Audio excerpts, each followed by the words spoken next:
신명기 25장입니다.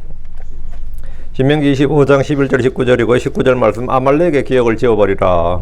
하늘 아래서 아말렉에 대한 기억을 지워버리라는데 같이 읽죠. 19절. 예.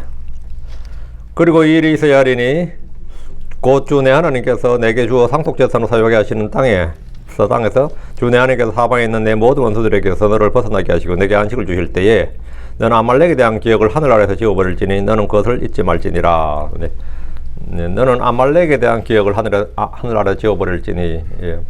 아말렉의 기억을 지워버리라. 근데 이게 참 좀 무서운 말이죠. 예. 아말렉이 무슨 철천지 원수라서 그런가 하면 여러분 이제 출애굽 과정에 그 배경이 있습니다. 아말렉의 기억을 지워버리라. 너는 그것을 잊지 말지니라. 근데 주께서 아말렉이 한 일을 잊지 말라. 또 아말렉에 대한 그 명령을 잊지 말라 이 말입니다. 기도하고 시작합시다. 위대하시고 거룩한 주 하나님 감사합니다. 하나님께 전해주셔서 오늘 주의 말씀을 전합니다. 전해지는 모든 말씀들이 성도들이 잘 전달되게 하시고 듣는 모든 분들이 말씀을 통해서 은혜 받도록 그리고 주의 말씀을 잘 받아서 갈 수 있도록 해주시길 간구합니다. 주의 말씀이 저희의 모든 것입니다. 영유 생명이신 그 말씀이 저희 안에서 권능있게 효력있게 일하기를 원합니다. 그리고 저희가 열매 맺게 해주시고 승리하게 해주시고 참된 자유를 얻게 해주시고 주님으로부터는 좋은 영적인 복들을 받게 해주시옵소서. 아버지 하나님, 어느 부분에서 어느 본문을 펼서라도 저희가 이 말씀을 통해서 우리 주님을 만나도록 해주시고 주님에 대한 또 주님의 마음 또 주님의 신격 권능과 주님께 어떤 분이신지 누구신지를 잘 알 수 있도록 해주시길 원합니다. 사랑 아버지 하나님, 저희 마음이 주님과 더욱더 교제가 깊어지게 하시고 또 아버지 저희가 주 안에 거하고 주께서 저희 안에 거함을 저희 스스로 확신할 수 있는 믿음을 더 크게 해주십시오. 감사드립니다. 주의 성기도합니다. 아멘. 예, 오늘 공부할 말씀은 아말렉의 기억을 지워버리라 합니다. 오늘 본문은 세 가지를 지금 다루는데요. 11절 12절은 싸움 중에서 일어난 일에 대한 규례고 13절 16절은 저울추와 다른 대를 속에는 상거리의 문제고요. 17절 19절은 아말렉에 대한 기억과 심판의 명령입니다. 그러나 이 말씀들은 하나의 공통된 주제를 가지고 있습니다. 하나님의 모든 율법과 명령의 목적은 가식 없는 믿음, 거짓 없는 믿음에서 나온 사랑이다. 이 뭐예요? 주님께서 주제는 다양하게 몇백 가지를 말하더라도 그 기본에 깔려 있는 거 뭐냐면 가식 없는 믿음에서 나온 사랑이다. 디모데전서 1장 5절에 이제 명령의 목적은 순수한 마음에서 또한 선한 양심에서 가식 없는 믿음에서 나온 사랑이니라. 그러니까 명령의 목적은 순수한 마음, 선한 양심, 가식 없는 믿음에서 나온 사랑이다 했습니다. 율법의 목적은 뭐냐? 사랑으로 다 향한다는 거죠. 사랑이 기본이고, 예, 그게 성취라는 겁니다. 하나님은 힘 있는 사람이 자기 힘을 남용해서 다른 사람을 해치는 걸 미워하시는 분입니다. 하나님은 부당한 폭력을 미워하십니다. 하나님은 은밀한 속임수를 미워하십니다. 하나님은 피곤하고 약한 자를 뒤에서 공격하는 비열함을 미워하십니다. 이스라엘을 친 원수들은 많은데 아말렉은 하나님 용서를 못한다 이거예요. 아말렉은 아닌다. 왜? 뒤에서 쳤는데 꼭 제일 약한 자, 노약자, 어린이, 부녀자, 이 비열하기가 짝이 없는 군사 대 군사로 정면으로 싸운 게 아니라 이 비열하게 짝이 없는 인간들이다 이거예요. 그래서 아말렉은 지워버리라 이거예요.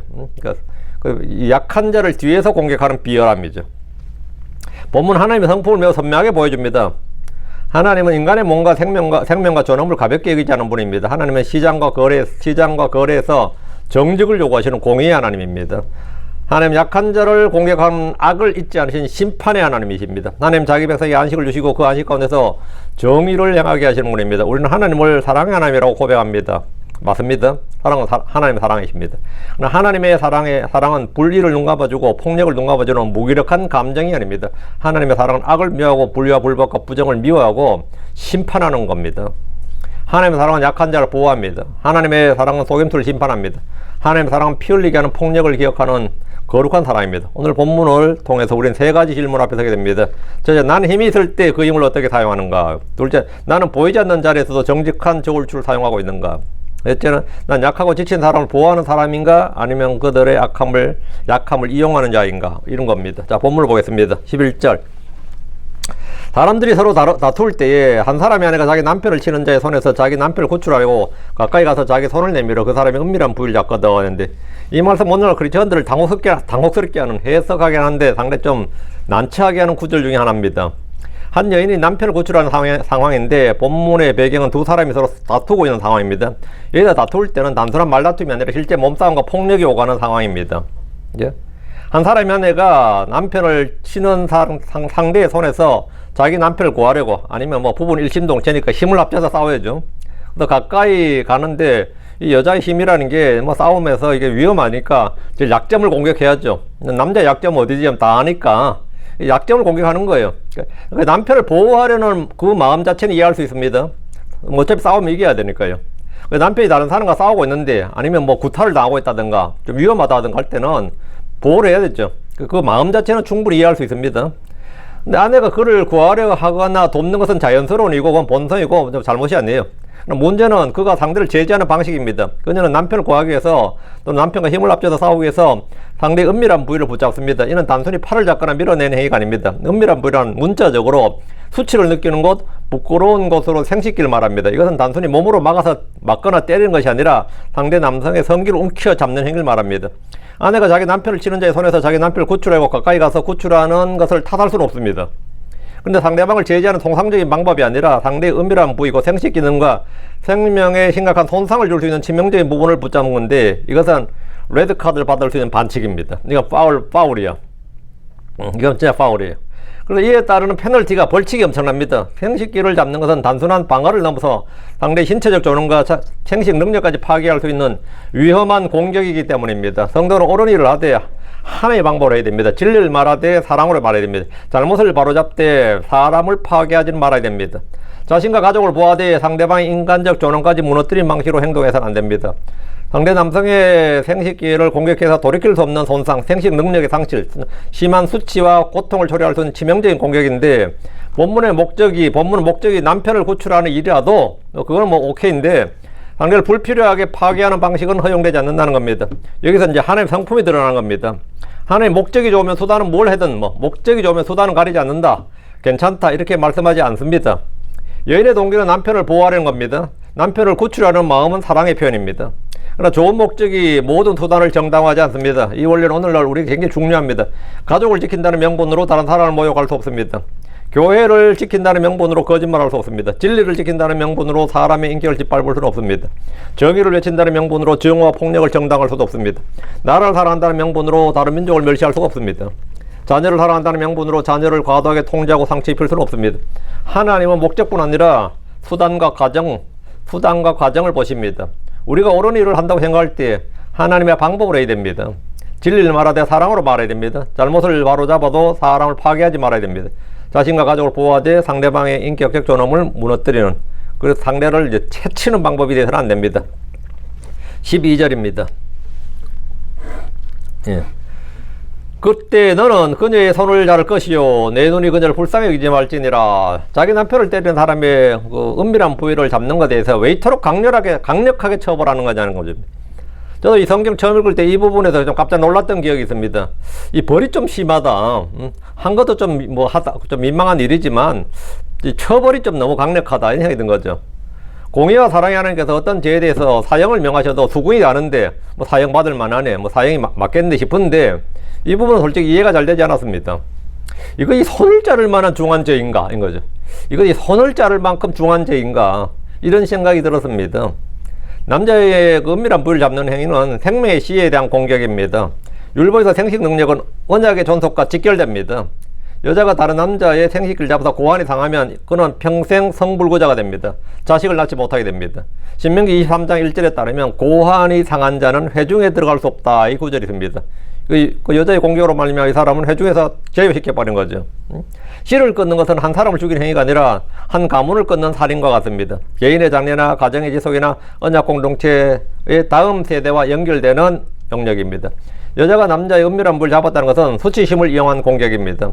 싸움은 남자들끼리 하는 것인데 여성이 개입해서 남성의 성적인 부분을 무너뜨린 것은 전쟁의 룰을 깨는 겁니다. 남편을 돕는다는 명분으로 상대의 남성성을 조롱하고 후손을 못 보게 하는 행위인데, 그래서 유대에서는 여자가 남편이 아닌 남자의 은밀한 옷을 붙잡는 것은 간음에 준하는 부정함으로 봤습니다. 여성이 위기에 처한 남편을 구하기 위한 정당 방해였다고 할 수 있는데 이것은 구출이 아니라 보복적 거세 시도로 본 겁니다. 이스라엘에서 생명과 후손의 보존은 매우 중요한데 이 부분을 공개한 것은 용납할 수 없는 반칙, 불법으로 인정되었습니다. 하나님께서는 사람의 몸을 단순한 물건처럼 취급하지 않습니다. 생식기관은 개인의 장래나 가정의 지속이나 언약 공동체의 다음 세대와 연결되는 영역입니다. 본문은 싸움이라는 긴박한 상황이라 하더라도 상대를 불필요하게 파괴하는 방식의 폭력은 허용되지 않는다 이렇게 규정하는 겁니다. 그녀의 손을 자를 것이요, 이 말씀은 오늘날 신약교회가 이걸 문자 그대로 집행해야 한다는 명령이 아닙니다. 교회는 국가의 사법기관이 아닙니다.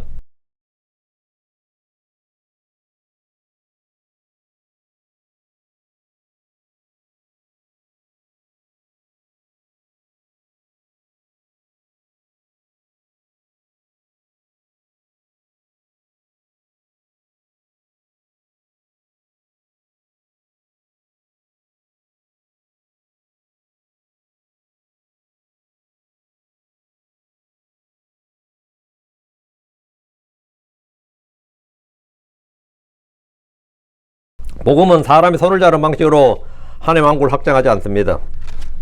주 예수님께서는 칼을 칼집에 꽂으라고 말씀하셨고 원수를 사랑하며 박해하는 자들을 위해 기도하라고 가르치셨습니다. 그래도 율법의 이 도덕적 원리는 분명히 살아있습니다. 하나님은 치명적인 폭력을 가볍게 여기지 않습니다. 하나님 혼란과 싸움을 틈타 상대방의 가장 약한 부분을 공격해서 그의 장래를 파괴하는 일을 용납하지 않습니다. 내 눈이 그런 여를 불쌍히 보지 말지니라. 이 말씀은 감정적 동정이 공의를 무너뜨리게 해서는 안 된다는 겁니다. 감정적으로 이게 진짜 사람이 할 짓이 못 되는 것 같은데 이런 거 있잖아요. 감정적 동정이 하나의 법, 의를 무너뜨리게 해서는 안 된다는 겁니다. 신명기에서 우상숭배 유혹이나 거짓 예언자나 고의적 살인 같은 중대한 죄를 다툴 때는 내 눈이 불쌍히 여기지 말지니라 이런 표현이 반복되는데 우리는 인간적으로 아무리 말씀이 그렇게 있어도 그래도 이게 참 사람으로서 참 못해 먹겠다, 참으로 못하겠다 이런 게 들 때가 있습니다. 실제로.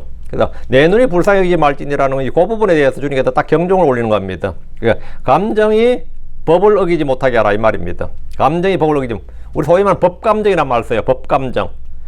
법이 앞에서 사람이 느끼는 감정인데 하나님께서 그래도 여잔데 남편을 돕다 그런 것인데 사정이 너무 안타까운데 그때 잠깐 미쳤었나 봐. 뭐 이렇게 하면 따지면 굉장히 사유가 많죠.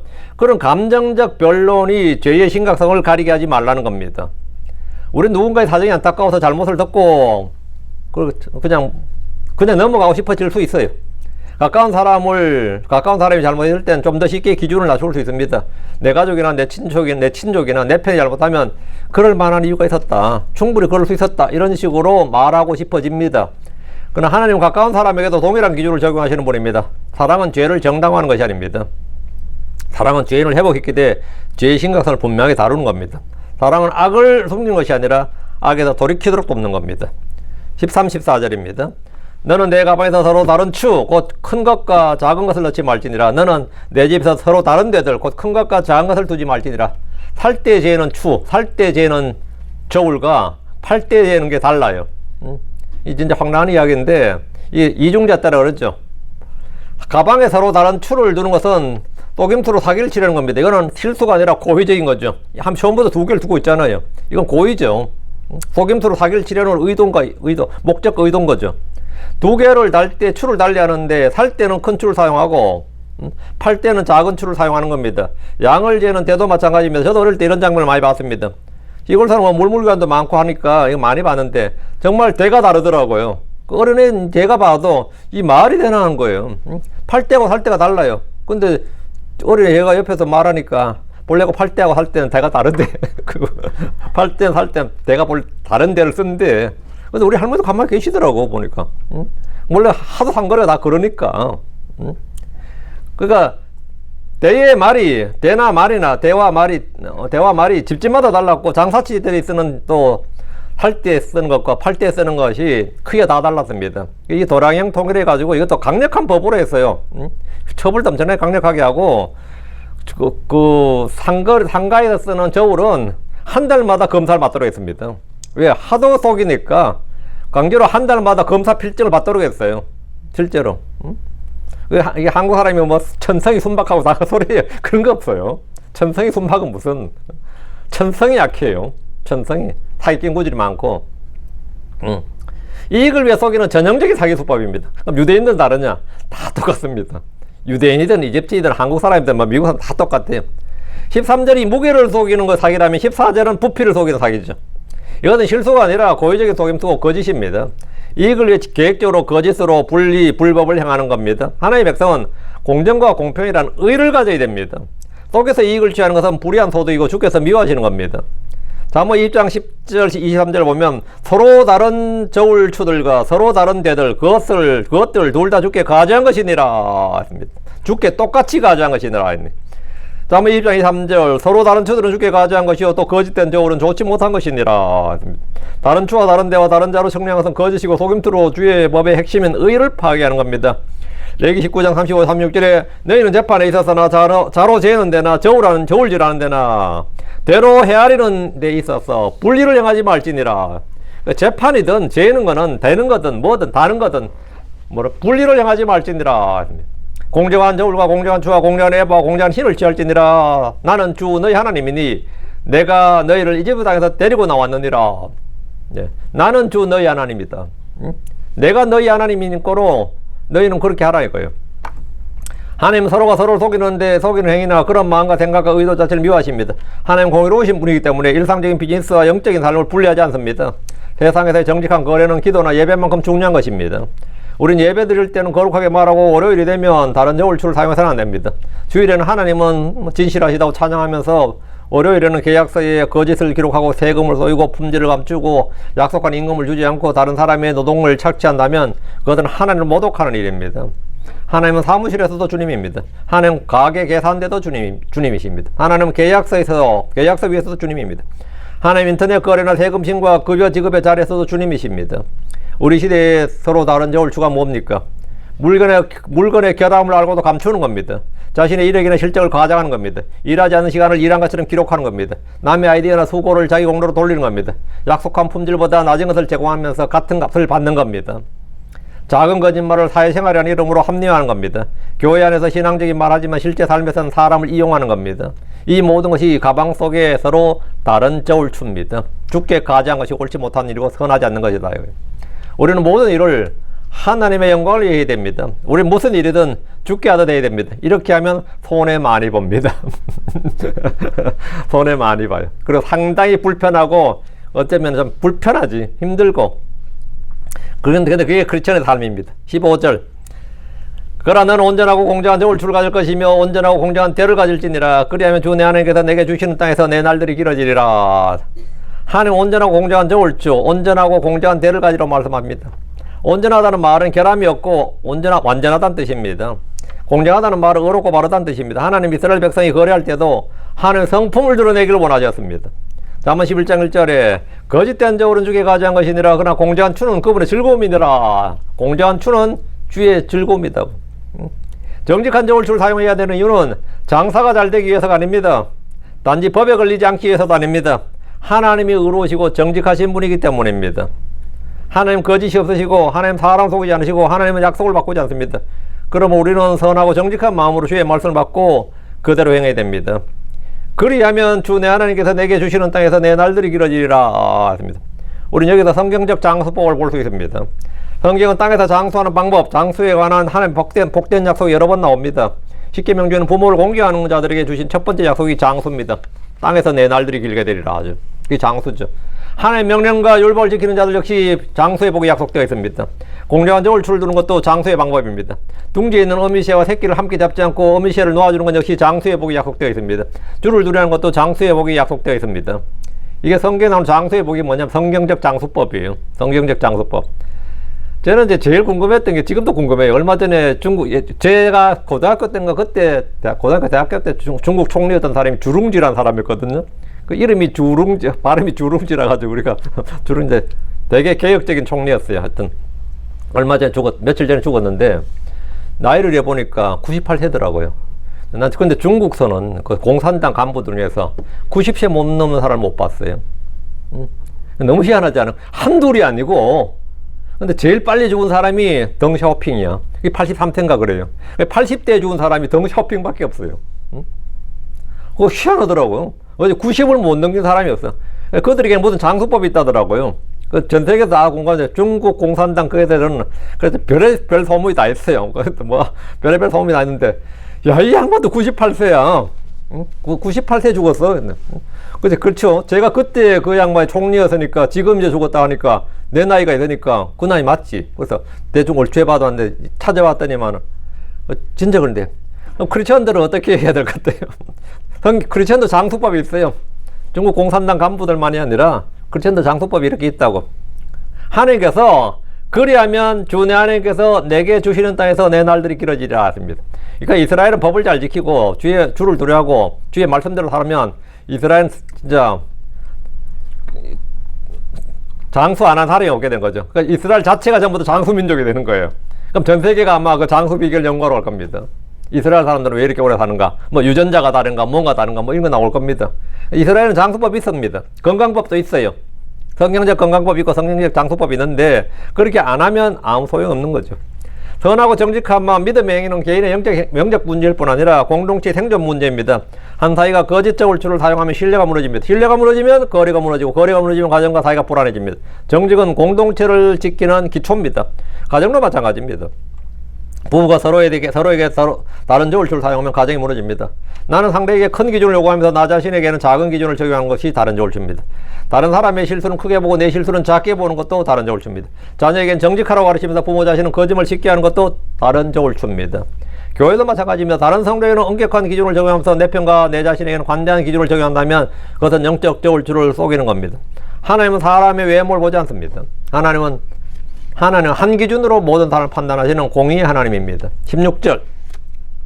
이는 그러한 일들을 행하는 모든 자들과 불의하게 행하는 모든 자들이 주 내 하나님께 가증하기 때문이니라. 가증하다 이 말이에요. 가증하다는 표현이죠. 가증하다는 표현은 하나님께서 매우 싫어한다, 혐오한다는 표현입니다. 우리는 우상숭배나 살인과 같은 큰 죄들만 하나님께 가증하다고 생각할 수 있습니다. 그러나 하나님은 불공정한 상거래, 은밀한 속임수나 가방 속에 서로 다른 저울추도 가증하게 여기십니다. 왜 그렇습니까? 거짓 저울추는 하나님의 성품을 거스르기 때문입니다. 그것은 이웃을 사랑하지 않는 행위고 악한 사람의 수고를 빼앗는 행위고 하나님께서 세우신 공의의 질서를 무너뜨리는 행위입니다. 우리의 삶에는 서로 다른 저울추, 다른 잣대가 많습니다. 사람들이 보이는 내 모습과 하나님 앞에 내 모습이 다를 수 있습니다. 사람들과의 거래할 때 내 말과 실제 내 마음이 다를 수 있습니다. 하나님은 가방 속의 저울추를 보십니다. 우리 마음 속의 기준을 보신다는 겁니다. 가방 속의 저울추. 하나님은 집 안의 대를 보십니다. 하나님 남이 보지 않는 자리에서 우리가 어떤 기준을 사용하는지를 아십니다. 가방 속의 저울추, 집 안의 대라잖아요. 남들에게 보이지 않는 걸 보시는 거죠. 하나님 우리 마음 속에 서로 다른 저울추, 다른 잣대를 가증히 보십니다. 다른 사람을 측량하는 자로 자신을 재어 보십시오. 남을 비표하는 기준과 잣대로 자신을 살펴보십시오. 17절. 너희가 이집트에서 나올 때에 아말렉이 길에서 내게 행한 것을 기억하라. 습니다. 아말렉은 혈통적으로 보면 에서의 손자고 이스라엘의 형제 민족입니다. 혈통적으로 보면 가깝죠, 상당히. 출애굽 직후에 이스라엘이 가장 기진하고 피곤할 때 그는 정면으로 싸우지 않고 뒤에 처진 모든 약한 자들을 쳤습니다. 약한 자를 치는 것은 군사 전술의 문제가 아니라 그들의 사악한 성품을 보여줍니다. 현대전에서도 민간인을 죽이지 말라, 공격하지 말라는 말이 있고 이거는 제네바 협약에도 명시되어 있습니다. 실제로 현장에서 그렇게 발생 안 하더라도 공식적으로 민간인 학살은 굉장히 큰 문제로 봐요, 늘. 그러나 그들은 약한 자를 골라서 공격한 짓을 했습니다. 하나님은 당장 복수하라고 하지 않고 가나안 땅을 정복하고 차지한 후에 사바의 원수들로부터 안식을 주었을 때 그들에 대한 기억을 지우라고 말씀하셨습니다. 그럼 이제 이스라엘 좀 평안해지고 국력이 좀 생기면 어떡하라고요? 아말렉부터 족치라 이거예요. 이것은 감정적 복수가 아니라 공의로운 심판으로 하라는 겁니다. 이 명령은 사울과 다윗과의 서들을 거쳐서 하만까지 이어지고 성취됩니다. 구절은 너는 하늘 아래서 아말렉에 대한 기억을 지워버릴지니라 했는데 아말렉은 더 이상 기억되지 않게 하는 것인데 아말렉이란 민족 이름은 지우되 아말렉 같은 악이 존재한다는 사실은 잊지 말라는 겁니다. 약할 때 뒤를 치는 악, 하나님을 두려워하지 않는 악을 절대 잊지 말라는 겁니다. 하나님 신실한 분이십니다. 하나님 광야의 길에서 뒤처진 자가 누군지 잘 아십니다. 그러나 그 뒤처진 자를 친 자를 하나님은 절대 잊지 않으시고 그들을 친 원수들에 대해서 보복하십니다. 우리 가운데도 처진 자들이 있고 신앙에 기진하고 피곤하고 뒤에 처진 성도, 경제적으로 뒤에 처진 이유도 있고 학교에서 뒤처진 아이도 있고 아말렉의 영은 그들이 가장 먼저 칩니다. 마귀는 울부짖는 사자와 같은데 사자의 사냥 방식이 무리들 가운데서 떨어져 나온 자, 뒤에 처진 자들을 공격하는 겁니다. 하나님 이스라엘에게 아말렉이 행한 일을 기억하라고 명령하셨습니다. 이스라엘 이집트에서 나온 뒤 광야길을 걷고 있었습니다. 그들은 노예 생활에서 갓 나온 사람들이었습니다. 어린아이와 노인과 여자들이 있었고 짐을 진 사람들도 있었고 장기간의 이동으로 피곤하고 처진 사람들이 있었습니다. 그때 아말렉은 정면에서 공격하지 않고 뒤를 쳤습니다. 그러니까 효과가 좋은 거죠. 뒤를 치니까. 그들은 이스라엘 뒤에 처진 자들, 기진하고 피곤한 자들, 약하고 느린 자들을 공격했습니다. 그들은 가장 약한 부분을 노렸습니다. 아말렉이 행한 일은 마치 야수들이 양떼거나 소떼를 공격할 때 사용하는 방법입니다. 이것이 아말렉의 죄입니다. 단지 이스라엘과 전쟁했다는 사실이 아닙니다. 그들은 하나님의 백성이 가장 약한 상태에 있을 때 가장 약한 사람들만을 공격했습니다. 지금도 민간인 테러라는 게 대부분 다 이런 거죠. 정면에서 예전에 전쟁은 군복 입은 사람들끼리 싸웠잖아요. 군복 입은 사람들끼리 싸우면 이 전쟁에 대칭 전력이 상대가 안 되니까 민간인 테러를 자꾸 하는 겁니다. 지금 그 약한 나라들에서는 방법이 그거밖에 없으니까 뭐 수단 저항 방법이 그거밖에 없으니까 저렇게 그렇게 말하거든요. 저항 방법이 그거밖에 없으니까. 근데 그게 사실은 가장 악한 방법이에요. 저항 방법이 없으면 어떻게 된 거죠? 굴복해야 됩니다. 저항 방법이 없으면 굴복을 해야 된다. 근데 굴복은 싫어. 자기가 힘이 없어 당해서 지금 지배를 받고 있어. 근데 굴복은 싫어. 여름 받아. 그 민간인 테러하는 거야. 아무 관계 없는. 국가 권력과 상대를 못 하니까. 근데 그건 굉장히 사악한 부분이죠. 그거는 뭐 지배자도 나쁜 놈이다 하지만 그 저항 방법도 굉장히 나쁜 방법이에요. 저항 방법도 굉장히 사악한 방법입니다. 그 하나도 뭐 우리가 뭐 이해는 하지 이런 말 하잖아요. 뭐 이해는 하지 뭐 근데 이해할 일이 아닙니다. 가정한 일입니다. 이해할 일이 아니에요, 그게. 예. 아말렉의 죄는 뭐냐면 이스라엘과 전쟁했다는 게 죄가 아닙니다. 전쟁한 나라는 많아요. 이스라엘과 전쟁 안 한 나라가 사실 없지. 주변 나라 다 이스라엘과 전쟁했죠. 그들은 하나님의 백성이 가장 약한 상태에 있을 때 가장 약한 사람들을 골라서 공격했습니다. 그들은 긍휼이 없었고 하나님을 두려워하지 않았습니다. 이것이 마귀의 전술 전략입니다. 18절 그가 길에서 너를 만나 내가 기진하고 피곤할 때 내 뒤에 처진 모든 약한 자들을 쳤으며 그리고 그가 하나님을 두려워하지 아니하였느니라. 이스라엘과 전쟁한 민족들이 많습니다. 그러나 뒤에서 약한 자를 공격하는 족속은 아말렉이 처음이었습니다. 본문은 아말렉의 근본 문제를 이렇게 진단합니다. 그는 하나님을 두려워하지 아니하였느니라. 하나님을 두려워하지 않는 사람은 하나님의 백성을 두려워하지 않습니다. 그리스도를 믿지 않는 사람들은 크리스천들을 멸시합니다. 하나님을 두려워하지 않는 사람은 약한 자를 함부로 대합니다. 하나님을 두려워하지 않는 권력은 어린아이와 노인과 가난한 자와 병든 자를 이용합니다. 하나님을 두려워하지 않는 사회는 경제에서 뒤처진 자들을 버리고 생산성이 낮다는 이유로 사람의 가치를 판단하고 도움을 필요로 하는 사람을 짐이요 부담으로 취급합니다. 그러나 하나님은 약한 자를 기억하십니다. 하나님은 대열 뒤에 처진 사람들을 보십니다. 하나님 빨리 걷지 못한 사람을 보십니다. 하나님은 병든 사람을 보시고 늙은 사람을 보시고 가난한 사람을 보시고 말할 힘조차 없는 사람들을 다 보십니다. 세상 앞서가는 사람에게 관심을 둡니다. 세상 강한 사람과 성공한 사람, 유명한 사람, 큰 목소리를 가진 사람을 주목합니다. 하나님은 뒤에 처진 사람들을 기억하십니다. 하나님은 아무것도 보지 않는 약한 자의 눈물을 보십니다. 우리 예수님도 그러하셨습니다. 예수님은 세리들이 있는 곳으로 하셨고 죄인들과 식사하셨고 병든 자들을 만지셨고 눈먼 자의 부르짖음을 들으셨고 아이들을 품으셨고 과부의 눈물을 보셨습니다. 주님은 강한 자의 궁전에 계시지 않습니다. 주님은 고통받은 자의 자리로 가셨습니다. 교회는 어떤 공동체가 되어야 됩니까? 빠르게 걷는 사람들만 위한 공동체가 되어서는 안 됩니다. 말씀을 잘하는 사람이나 헌신을 많이 하는 사람이나 재정적으로 여유가 있는 사람이나 그런 사람이 평안한 공동체가 되어서는 안 됩니다. 교회는 뒤에 처진 사람을 돌아보는 공동체가 되어야 됩니다. 새신자가 적응하지 못하고 있다면 그를 살펴야 됩니다. 병으로 예배 나오지 못하는 성도가 있다면 그를 기억해야 됩니다. 경제적 어려움으로 마음이 위축된 사람이 있다면 그에게 다가가야 됩니다. 자녀 문제로 울고 있는 가정이 있다면 함께 기도해야 됩니다. 나이 들어 외로운 성도가 있다면 그를 잊지 말아야 됩니다. 19절 그로 주 내 하나님께서 내게 소유로 주어 차지하게 하시는 땅에서 주 내 하나님께서 사방의 내 모든 원수들로부터 내게 안식을 주어야 할 때 너는 하늘 아래서 아말렉에 대한 기억을 지워버릴지니라. 너는 그것을 잊지 말지니라. 이 말씀 매우 강한 명령입니다. 하나님께서 아말렉에 대한 기억을 하늘 아래서 지워버리라고 말씀하셨습니다. 그러나 동시에 너는 그것을 잊지 말라 이렇게 말씀하셨습니다. 어떻게 기억을 지우면서 잊지 않을 수 있습니까?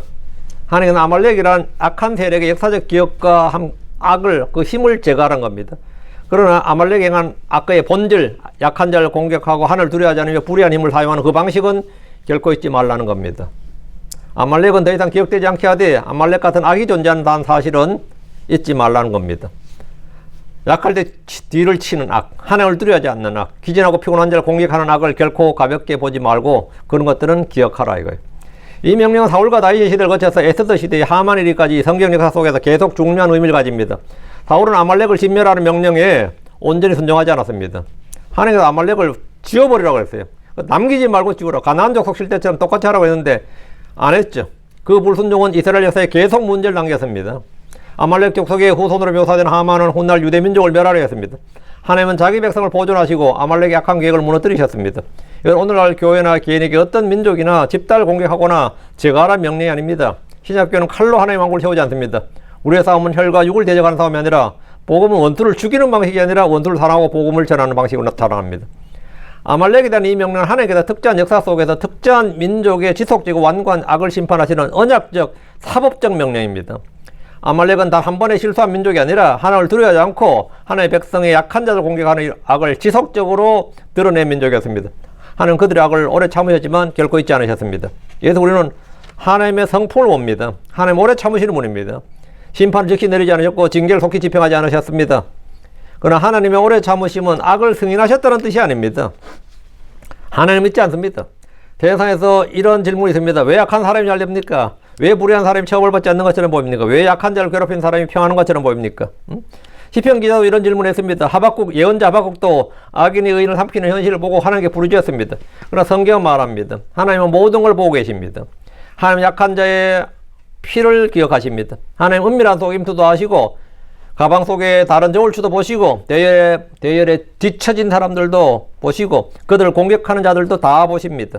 너는 잊지 말지니라. 이 말씀은 단지 과거의 원한을 품고 복수하라는 뜻이 아닙니다. 하나님께서는 무엇을 악으로 여기시는지 잊지 말라는 겁니다. 하나님을 두려워하지 않는 폭력이 어떤 결과를 가져오는지 잊지 말라는 겁니다. 하나님의 백성이 평안을 얻었을 때 과거의 약함과 고난을 잊고 교만하지 말라는 겁니다. 하나님께서는 이스라엘이 먼저 안식을 얻은 뒤에 이 일을 행하라고 하셨습니다. 이것도 중요합니다. 하나님의 심판은 인간의 분노나 복수심에서 나온 것이 아닙니다. 이스라엘이 자기 힘으로 흥분해서 보복하는 일이 아닙니다. 하나님께서 땅을 주시고 원수에게 다 안식을 주시고 정하신 때에 하나님의 공의를 집행하라는 겁니다. 이건 언제냐? 사울왕 때예요. 사울왕에게 이 명령을 줬습니다. 하나님의 심판은 언제나 하나님의 시간과 하나님의 방법에 속합니다. 그럼 우리는 개인적 원한을 하나님의 심판이라는 이름으로 포장해서는 안 됩니다. 누군가가 나를 해쳤다고 해서 내가 그 사람을 향해 하나님의 심판을 선언할 권리가 있는 건 아닙니다. 복수는 하나님께 속한 겁니다. 원수가 없는 일은 하나님께 속한 겁니다. 신약의 성도에게 주어진 명령은 원수를 단하고 박해한 자를 위해 기도하며 악에게 악으로 갚지 않는 겁니다. 우리는 최종 심판을 하나님께 맡겨야 됩니다. 하나님은 공의로 심판하시고 그분의 심판은 결코 빗나가지 않습니다. 본문의 말씀에서 하나님의 공의가 강하게 나타납니다. 부당한 폭력은 심판받아야 되고 거짓 올추는 가하지한 것이고 약자를 공격하는 아말렉의 악은 기억되고 심판받아야 됩니다. 그렇다면 우리 중 누가 하나님 앞에서 완전히 의롭겠습니까? 우리 손으로 폭력을 행하지 않았을 수 있습니다. 그러나 마음으로 다른 사람을 해친 적이 있습니다. 우린 장사에서는 저울추를 쏘지 않았을 수 있습니다. 그러나 말과 관계와 판단에서 다른 저울추를 사용한 적이 있습니다. 우리는 아말렉처럼 약한 자를 공격하지 않았을 수 있습니다. 그러나 약한 사람을 무시하고 도움을 외면하고 다른 사람의 어려움을 이용한 적이 있을 수 있습니다. 하나님의 눈앞에서 우리는 모두 죄인이고 가증한 사람들입니다. 그러므로 우리에게 필요한 것은 자기의가 아니라 주 예수 그리스도 하나님의 긍휼과 은혜입니다. 그 은혜가 가장 분명하게 나타나는 것이 그리스도의 십자가입니다. 십자가에서 하나님은 죄를 가볍게 여기지 않으셨습니다. 하나님의 아들 예수 그리스도께서 우리의 죄값을 담당하셨습니다. 하나님은 공의를 포기하지 않으셨고 동시에 죄를 버리지 않으셨습니다. 예수는 우리가 받아야 할 심판을 담당하셨습니다. 그분은 폭력과 거짓과 탐욕과 교만과 불의의 값을 다 짊어지시고 십자가에서 죽으셨습니다. 그리고 십자가는 하나님의 공의가 얼마나 엄중한지를 보여주며 하나님의 사랑이 얼마나 크고 넓은지 깊은지를 보여줍니다. 우리는 그리스도 안에서 용서받은 자들입니다. 그리고 이제 우리는 다른 저울추를 버리고 속이는 저울추, 속이는 대를 버려야 됩니다. 불의한 이익을 버려야 됩니다. 약한 자를 외면한 사람을 버려야 됩니다. 우리의 손과 말과 돈과 관계를 하나님의 공의 아래 둬야 됩니다. 이제 우리는 이 말씀을 공부하면서 결단을 하는 겁니다. 나는 목적이 좋다는 이유로 악한 수단을 사용하지 않겠다. 이렇게. 나는 가방 속에 다른 저울추를 버리겠다. 내 마음 속에 다른 저울추를 버리겠다. 이렇게. 내 마음 속에 다른 저울추를 버리겠다. 나는 보이지 않는 자리에서도 정직해야겠다. 이런 게 바로 이 결단이 필요합니다. 이 결단을 하나님께서 복 주셔서, 이 결단을 복 주셔서 계속해서 지속적으로 유지되어야 됩니다. 나는 뒤에 처진 사람을 외면하지 않겠습니다. 이렇게. 난 약한 자를 공격하는 아말렉의 방식이 아니라 약한 자를 품으시는 그리스도의 길을 따르겠습니다. 나는 개인적 복수는 하나님께 맡기고 온누까지 사랑하며 복음을 전하겠습니다. 이렇게 한 가지씩 작은 것들을 결단을 해나가는 겁니다. 성도는 그렇게 결단을 통해서 성장을 하는 겁니다. 하나님 공의로우신 분입니다. 동시에 하나님은 약한 자를 기억하시는 긍휼이 많으시고 오래 참으시는 분입니다. 하나님 불의와 폭력을 미워하십니다. 동시에 회개하는 죄인을 그리스도 안에서 용서하시는 분입니다. 우리는 우리의 가방 안에는 우리의 마음 속에는 어떤 다른 저울추가 있고 다른 데가 있고 다른 잣대가 있는가? 이걸 한번 생각해 보십시오. 우리 집에는 어떤 데가 감추어져 있는가? 우리의 삶에서 뒤에 처진 사람은 대체 누구인가? 우린 다 함께 믿음의 경주를 함께 해야 됩니다. 함께 자라야 됩니다. 우리는 그런 사람을 돌아보고 있습니까? 주님께서 우리에게 온전하고 공정한 저울추를 보시고 정직한 마음을 주시고 약한 자를 품는 그리스도의 마음을 주시길 바랍니다. 너희 안에 이 마음을 품을지니 그리스도 예수 안에 있는 마음이니라. 너희가 이 마음을 품을지 이 생각을 품을지니 그리스도 예수 안에 있는 this mind. 이 마인드를 가지라고. 마인드가 중요해요. 마인드. 뭐 하트도 중요한데 삶에서는 마인드가 중요합니다. 이 마인드를 가지라고. 그리스도의 마음, 그리스도의 생각을 가지라 이 말입니다. 오케이. 오늘까지요. 아말렉의 기억을 지워버릴지니라 했는 세 가지를 결국 다뤘네요. 오늘 짧게 세 가지 명령이 나와 있는데 세 가지 명령인데 아말렉에 대한 건 국가적인 명령이었어요. 이스라엘 국가적인 명령입니다. 기도합시다. 위대하시고 거룩한 주 하나님 감사합니다. 하나님께 전해 주셔서 주의 말씀을 선포했습니다. 선포된 모든 말씀들이 성도들의 귀에 잘 들리게 하시고 마음에 잘 받아서 간직하도록 해주시옵소서. 은혜 많이 베풀어 주시고 복을 주셔서 오늘 하루도 온종일 주의 말씀으로 충만하고 주의 은혜로 주의 영으로 충만한 그런 성도를 되도록 도와주시옵소서. 저희 마음이 참 주님 주시는 온갖 좋은 것들로 위로부터는 영적인 좋은 선물들로 가득 차게 해주시고 또 주님 축복하는 자들에게 성령을 더 많이 부어주시길 간구합니다. 아버지 하나님, 전한 자는 듣는 자가 모두 주 앞에 있습니다. 주님께서 은혜와 복을 내려주시되 아버지 하나님, 저희가 주의 뜻을 향할 수 있는 선한 소원과 마음의 결단을 주시고 그 일을 향할 수 있는 힘을 주님께서 또 힘과 지혜를 계속해서 부어주시길 간구합니다. 아버지 하나님, 이 땅에서 육신을 입고 저희가 사는 동안에 주님께서 우리에게 명하신 일에 순종하고 또 주의 뜻을 행하기를 기뻐하는 종들이 되게 하시고 그로 인해서 성경적인 건강과 또 아버지 장수의 복을 다 누리도록 해주십시오. 감사드립니다. 주의 성기도합니다. 아멘.